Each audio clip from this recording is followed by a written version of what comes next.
সব ছবি খালি ওপার বাংলার না, এপার বাংলার মানুষদেরও দেখা উচিত। তো 2019 সালে যখন সিটিজেনশিপ অ্যামেন্ডমেন্ট অ্যাক্টটা আসলো হিন্দুদের রক্ষার স্বার্থে, যারা রিলিজিয়াসলি পারসিকিউটেড, যারা রিলিজিয়াস পারসিকিউশন বোঝে না, বা যারা গান্ধারী হয়ে থাকতে ভালোবাসে, গান্ধারী অন্ধ ছিলেন না কিন্তু চোখে পট্টি বেঁধে থাকতেন, গান্ধারী হয়ে থাকতে ভালোবাসেন, তাদের তো দেখার সুযোগ এটা।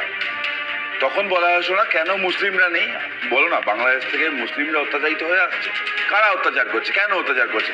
ভাষা এক, প্রবলেমটা ধর্ম। কট্টর মৌলবাদী খালি বললে থামাই হয় না, ইসলামিক কট্টর মৌলবাদীরা বলো।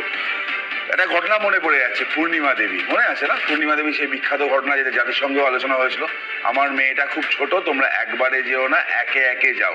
শি ওয়াজ গ্যাং রেপ, কারণ তার দোষ ছিল সে হিন্দু। সেই আজ থেকে শুরু না, সেই কোজাগরি পূর্ণিমা লক্ষ্মী পুজো 1946, নোয়াখালী, তারপর থেকে আস্তে আস্তে হিন্দু সংখ্যা ওখানে কমতে কমতে আজকে এই সাথে দাঁড়িয়েছে। যারা সিএ এর বিরোধ করেছিল সেদিনকে, তাদের কাছে উত্তর দিতে হবে যে গান্ধীজি তো বলেছিলেন যে পাশের দেশে মাইনরিটি যদি অ্যাটাকড হয়, ইন্ডিয়ার নৈতিক দায়িত্ব তাদেরকে রক্ষা করা। আজকে তারা মুখ লোকাচ্ছে কেন? মুক্তমনা একজন কমিউনিস্ট ওখানে ছিলেন, মুক্তমনা ছিলেন, তাকে তার চাকরি বাইরে থেকে ধর্ম পরিবর্তন করতে হলো। কেন করতে হবে? বাংলাদেশ তো বলে গণপ্রজাতন্ত্রী একটা রাষ্ট্র, তাই হয় না, কেন করতে হবে?